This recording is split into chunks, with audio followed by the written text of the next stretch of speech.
how I think about it is sort of like um, the planning is necessary in the sense of like it kind of gives you information. It gives you a sense of what you want and don't want. It gives you like a lay of the land. And then it's also important to like disregard that in the sense of like in the like F around and find out sense, in the sense of like sort of ultimately like your own sense of interest and your own curiosity is the best driver of work, more so than like any external pressure. That's how I understand it. Like, would you push back on that, or like, how would you kind of explain it better than that? Yeah, I would say there's kind of two pieces to like the role, the important yet partial role of planning. There's sort of internal and external disruptions. It's like one thing is like you might have a detailed plan, and then you get on day 3 of your plan, and it turns out like I had a plan for doing some Compass marketing where I was like, oh, I should write guest posts for people. Well, who could I do a guest post for? I'm like, oh, I remember seeing a guest post on Tiago Forte's blog. Like he's got a pretty big blog and he's got like lots of followers, and I know him. I reach out to Tiago Forte. Well, it turns out my step one of this, because I like to just wade in gently. My step one of this was spend 5 minutes orienting to Tiago guest post. And turns out he used to do guest posts, but he now has a thing on his site saying like, no, I don't do guest posts. Please don't ask. Mm-hmm. So it was like, well, there goes that plan, right? And that's that's an external disruption to my plan, right? Like that's like I had an assumption about the world and the assumption was wrong. And so now I need to reorient. It's like, okay, well, maybe I'm not going to do a guest post with Tiago, but who might I message? And I mean, if you know people who run blogs that might want to like have a guest post by me about something productivity or motivation related, let me know. Mm-hmm. But then the other tangle that you can get into is when you have some sort of internal block. So suppose that here's a good example of this one. Mm-hmm. I once had this is sort of a good example. I once wanted to make a newsletter. Like this was back in 2016 when people were making these newsletters that sort of weren't really newsletters. They were more like you put your email address in and you get like a series. It's almost like an email course kind of thing. Mm-hmm. Email courses like used to be a thing. I haven't really seen them lately, but so I wanted to make one of those, and I noticed I just was not motivated towards it. Like I decided I'm going to do this, and then I was like, I'm not really motivated towards this. And what I eventually realized was actually that I had set aside enough time to do a half-assed email course, but I was wanting it to be like a really good email course. And so then I was facing this conflict where I was somehow trying to do an impossible amount of work given the time available. And I realized I actually don't want to spend enough time to make a really good email course. That's just not time I'm prepared to invest. But on the flip side, I don't want to make a half-assed email course. So I like the idea of making an email course, but there actually wasn't an email course that I wanted to make. I realized like once I introspected on it. And so that's like sort of an example of an internal disruption getting in the way of some sort of plan. Now, it's a slightly bad example because if I'd really planned it out in detail in the first place, I probably would have noticed that earlier. Maybe I would have noticed that earlier. But yeah, there's like other basically like internal conflicts, right? You know, if you have some plan, but then you maybe in other examples, even just like you have a plan that has like dates, right? Like I'm going to do this by this date and this by that date and this by the other date. And then you get a date instead. You're like, I was going to like work on this thing, but then turns out like, you know, this person I've been crushing on wants to like spend a weekend in a cabin with me. We can go to a cabin, and then you go do that. And then you come back the next week and you're like, man, I had such a great weekend, but now I'm behind, right? Like, you know, and your plan is all thrown off, not because the plan itself necessarily was bad, but because it sort of didn't take into account other factors. And so inevitably, whatever comes up with plans, there's going to be disruptions basically. And you don't want to sort of be fixed on your plan. Also, I guess another piece is just like you learn more, right? Like as you go through what you're doing, you learn more. There's this great quote from,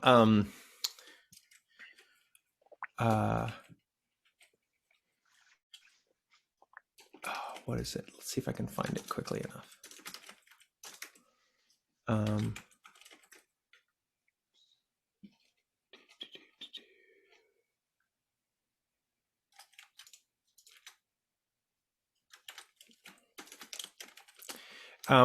It's a quote from this paper by David Chapman and Phil Agger in like Hmm. 88 talking about designing an artificial intelligence that like plays a video game. Hmm. And do, do, do. And there's this great quote that says, "An improvising we think of this distinction between interleaved planning and improvisation in terms of the theme of control. A system that operates by constructing and executing plans lives, to speak metaphorically, in a sort of fantasy world, the one it projects when it reasons about its future actions. In this way, the system believes that it has a kind of control over its world that, at least in many domains, is not realistic. When things do not work out as projected, the system is surprised. And an improvising agent, by contrast, does not live its life through an alternation between fantasy and surprise." Yeah, yeah, that's fascinating. Yeah. But it's like, I mean, the so I mean, like, as I'm parsing what you're saying, I hear your point on the importance of not kind of setting too much store by the plan, and not the plan, and like not having it kind of like dictate your actions.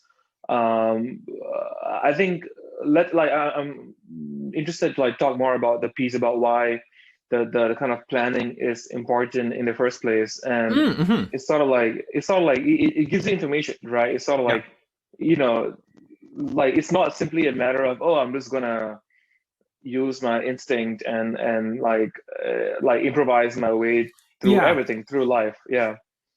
I think that there's a couple pieces. It expands your sense of scope and helps you notice places where there might be opportunities, and it expands your sense of time and the time horizons and timelines of things. So when I first got into goal setting, one of the goals that I set was to record an album of original music that I'd mostly already written, but I hadn't like done up all the instrumentation for it and stuff.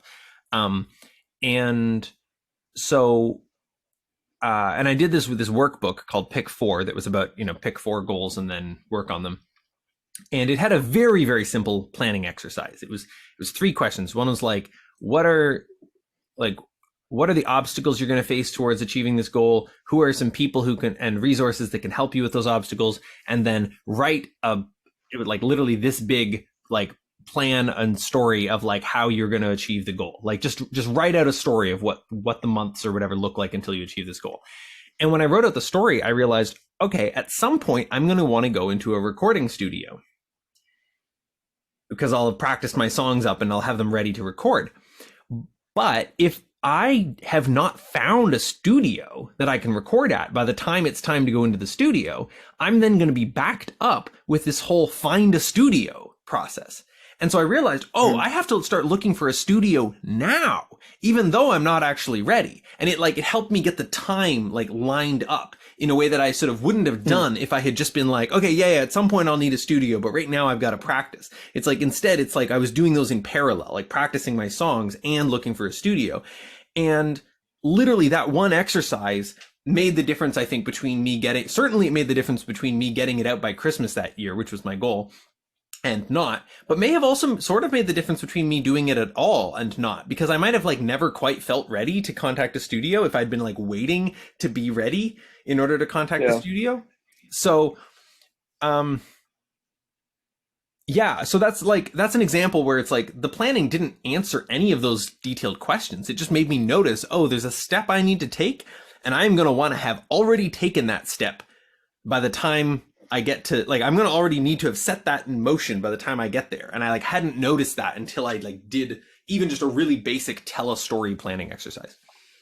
Yeah. Yeah, that's fascinating. And I mean, like, as you're talking about this, I'm almost like imagining almost like a kind of like two by two matrix, in the sense of like, earlier we discussed sort of how having a plan that you hold on too tightly to can be disrupted by external or internal sort of like disruptions, right? And Mm-hmm. then what you just described, like this sort of like having to figure out like a studio in time so that things go on schedule is sort of like the value of planning in this sense is sort of guarding against a potential form of external disruption, right? Right. Sort of if I've been implicitly assuming as part of my plan that then I would go to a studio and that would just work. Yeah. Yeah. It kind of wraps Yeah. back around. Yeah. It's sort of like Something like busting that. assumptions and like, and you can have narrow-sightedness like within a plan, but you can also have narrow-sightedness because you didn't plan. Yeah. Like yeah, there's sort of both Yeah. versions. That's cool. I hadn't quite articulated it that way before. Yeah. And I think that's so. I mean, there's so many interesting tangents here. This reminds me a bit of. Have you read The Art of Doing Science and Engineering by Richard Hamming? Uh, I've looked at maybe one of his talks. Okay, I think the book, like it transcribes one of his talks, or uh, it transcribes like a series of lectures that he did actually. Now that I recall, so you probably sort of saw some chunk of it, but it's sort of like, he was sort of heavily involved in like World War II and the Manhattan Project and like some of the sort of innovations in computer science that came out of that era. But this book is more of like, he gets very technical and he talks a lot about science and mathematics, but it's more of like an epistemic sort of treatise almost. Like it's sort of like how to learn, like how to go about learning in the world. And like one of his earliest points, which I found really interesting, is sort of like he says that, oh, it's better to have a vision of the future and not get there fully than to take random steps. And this reminds me of that. And I mean, what I just quoted you is a paraphrase in my own notes, not his exact wording. Yeah. But I sort of just find that very interesting. I mean, it kind of echoes what we were talking about earlier. My initial critique of that, or my initial counterpoint of that is sort of like, I mean, what's better? Like, is it better to like have no vision or like an inaccurate vision, right? Like an inaccurate like vision of the future slash, or like maybe like reframe that in your framing. It's sort of like, is it better to sort of have like a bad plan or no plan? You know what I mean? And I think I don't know. I think there's just sort of like implications of that question, which are interesting in like, especially in today's sort of very fast moving world. Yeah. I mean, it sort of partially depends on what you count as a plan, and there's like different dimensions along which it can be bad. Like it can be bad in the sense of like having too few elements, like you just like, or like missing some key step, right? Like the classic underpants gnome thing, like collect underpants, question mark, profit, right? From South Park. Like that's a bad plan, right? It's sort of a famously bad plan. Contains this like really like important step that's like not specified. But on the flip side, it is still in an interesting way a better plan than just collect underpants. It's like you still know what you're trying to do with the underpants, so you can like navigate towards some sort of question mark profit thing. You can navigate towards, well, okay, well, how would we profit from these underpants? Like you at least know where you're trying to get to, again, and you might have to improvise and steer, and you might realize that the kind of profit you're looking, the kind of success that you're looking for is different than what you originally thought, but you at least have some idea of what it might look like. Yeah. But okay, yes, that's fair. So I suppose like let's like play a bit with the notion of like what a bad plan is, right? Like there's a bad plan in the sense of like a bit like what you described, where it's not well articulated, or it's not clear, or it's not logical, like the steps are not, don't connect. But there's there's like a slightly more nefarious version of bad plan, whereby it's like your assumptions about the future are wrong, if that kind of Mhm. makes sense. It's kind of Yeah. like, oh, I'm planning to reach this place or to get this done, but what I think that thing will bring me, or what I think I will see when I get to this destination, is just inaccurate, or just I just have a wrong idea of that, and like that's a bit different too, you know? Yeah. And the thing I would say there is that it again, I think it matters more what your relationship is to your plan than whether your plan is like explicit or not, because you can have those same problematic assumptions in a totally unspecified plan, right? Like Yeah, people who do not do any life planning, but they're like at university, like, yeah, you know, they're on their way to something. Like there is a clear target that the, university courses are aiming for, which is some sort of degree. And then like yeah. presumably that's going to turn into some sort of career or something. Right? It's like there's definitely things implied. There's like implied goals in that situation, but they may not have actually stopped to have a plan about it. And so it's like whether or not somebody makes a plan, the plan can be bad. Like you're sort of always operating by some sort of implicit plan, I guess is maybe even another way to put it. Yeah, that's a The plan, fascinating so it's articulation. sort of like the question is like, are you updating your plan? You can't not have a plan. The plan can just be really underspecified or really bad, like, or really like, yeah. Almost like, I mean, it's almost like, okay, to take that idea a bit further, it's sort of also like, are you even aware of the plan that you're living by, right? Like how Yeah, much the yeah. plan is conscious? Because I think what your example about being at school got me thinking of, and this is like a pretty like recent thought of mine, so I might not articulate it super well, but it's sort of like, um I see people who sort of have like fairly specific goals or targets, as they like went through school or like went through Hmm. the career, right? They're like, oh, I sort of like want to be here in like 10 years, and so I sort of want to be here in 5 years, and based on that, I sort of like to make these choices kind of like going forward, right? And then these people are like at different levels of achievement, pertaining to these goals. And then I also see people who like just sort of go with the flow, right? Like they Hmm. kind of pick a major because because there's like some vague notion of prestige attached to it. Maybe it just makes a bunch of money, right? They kind of like make their career choices by that same like mechanism, like sort of like just, oh, like my friend told me I should apply for a job at this cool startup, or like my parents, said So I there should should be a apply to doctor. McKinsey. Yeah. Exactly. In my case, as an Indian man, exactly. And like, and it's like, but it's like, it's I've always wondered, I mean, and this sort of like a more like a meta question, really.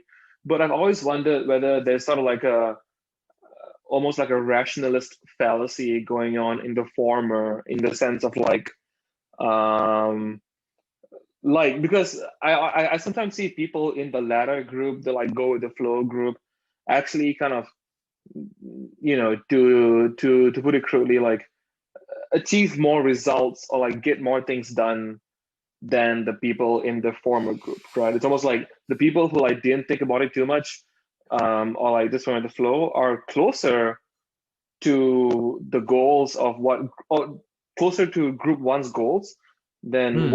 than where group one is, like the planning thinking group in some sense. Yeah. I kind of rambled for a I don't bit. have a clear sense of that. Like I don't have a sort of I don't have an obvious sort of referent for that in my own experience. Like I could sort of see that being Okay. true, um, but yeah, and then also if it is, it's like you have to ask which way the causal arrow goes. It's like, are the people who are doing deliberate planning doing so because like going with the flow didn't work for them, and so they like needed to do deliberate planning, or like, Yeah. I mean, certainly for me, like things were working pretty well. Like I was, I was going doing having a fine degree and stuff like that, and then I was just like, what if I did more stuff though, and like started, recording an album and making a side business and stuff like that, like while I was finishing university. And it was sort of like, you know, not it was definitely downstream of my having been intentional about stuff. Yeah. And not the sort of place that you really get by accident. I mean, you can kind of by accident start a company, but like it's fairly rare. Yeah, yeah. And I mean, I hear your point, and maybe I'm just not explaining it well enough.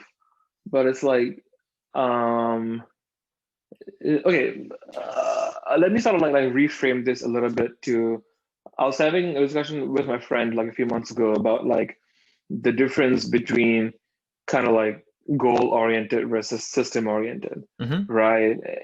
Like a very, very like blunt examples could be, oh, like the goal oriented person wants to their focus is like hitting like a 400-pound deadlift by next January, right? Mm-hmm. The system oriented person's focus is making sure to go to the gym every like 3 times a week, right? Mm-hmm. Very, very crude example, but it's sort of like um it's like I'm personally for my own sake still not sure which is better slash which is more effective in that sense. I can sort of see the pros and cons of both, and the like the clear answer is like, oh, there has to be a balance of both, but it's like, I don't know if that question kind of It's makes not sense to even you or not. necessarily like something like a balance. You can just go hard on both. Like it's not like, 50% one, 50% the other. It's like, no, like, the classic systems versus goals thing came from Scott Adams' book. And he talks about how, like Olympic athletes didn't win because they had goals, they won because they had systems. It's like, well, yeah, but like the mere fact that you can measure their success is because they had a goal. Like their goal Yeah. was gold medal, silver medal, and bronze medal in that order. Even though the bronze Yeah. medalists are actually usually happier than the silver medalists, but leaving that aside, Yeah. um, Yeah. like they totally had a goal. The goal is just so obvious it goes without saying. It's win the Olympics. Like that's the Hmm. goal. And so, it's not like they didn't have goals, but yet also, yeah, obviously you don't fucking win the Olympics if you don't have some sort of regular training system. Like you don't just Yeah. want to win the Olympics and then it just sort of happens somehow. Um, there's a level of discipline and rigor required for that. What I would point out is that like there are very different kinds of goals. Like some goals are sort of known, like how to do them. Mhm. And the question is like, can you organize your life or in such a way that logistically you can do all the steps, right? Like, if you don't have access to a gym or you don't have the weights or you don't have the time or whatever, like that's one issue.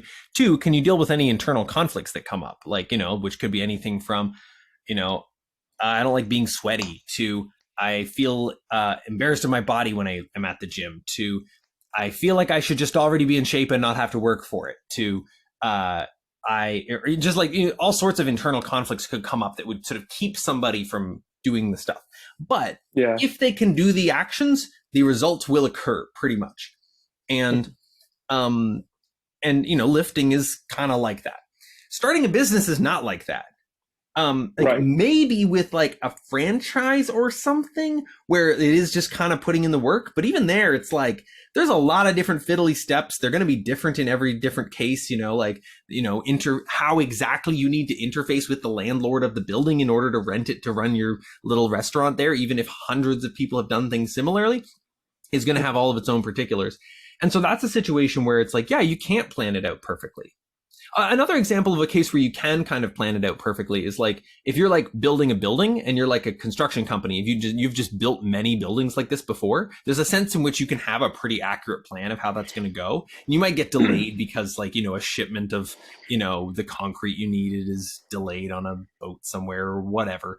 Or Yeah. one of your workers is sick and like you just really need to do that welding before you can do the other. You're going to have delays, but you can otherwise, aside from these sorts of things, you can otherwise just kind of plan it out. But that's just like not true with something like starting a business or raising a child, right? Like you can't plan it out that much in advance. There is going to be way too much improv.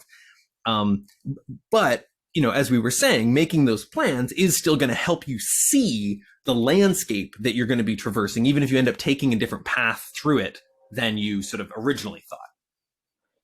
Yeah, so let me kind of propose this theory of like maybe it's a bit like the more um, the more complex or uncertain or like uncharted these goals are, the that correlates with like the more willing you should be to be loose about your systems or like loose about your models and how to Yeah. do things. Or the systems have to go up a level of abstraction. Like part of how I built the Accomplice app over the years was just using Accomplice itself and trying to do something towards my Accomplice business goal every single day. Just something. And Right. then part of my Yeah. system also was that every week I would look at what I was doing and I would say, "Hey, am I on track?" Right? And that's also part of the Accomplice app, is like prompting you to reflect every week and just be like, "Okay, here's what I did. Like, am I actually like on track?" And it turns out if you just if you just like show up and keep doing stuff and periodically ask, "Is the stuff I'm doing getting me closer?" Like, this is a minimum viable, like, assuming you have the resources and the skills and whatever needed to achieve the goal, this is kind of a minimum viable uh, vehicle for getting there. It's like you've got your steering and you've got your gas, and like Yeah. that's kind of all you need. So, assuming that like the goal is achievable at all, and by you in your situation. Yeah. And No, so it's like that's still a system. It's just a much more abstract system than, I'm gonna, increase my deadlift by 5 pounds, every 2 workouts or whatever, and eat this precise diet, or like it's on a different level of abstraction. yeah. No, your point about kind of like um uh sort of adjusting the abstraction level of where you're systematic is fascinating, and I never kind of thought of it that way before, but I think it makes a lot of sense. That's really interesting. Yeah.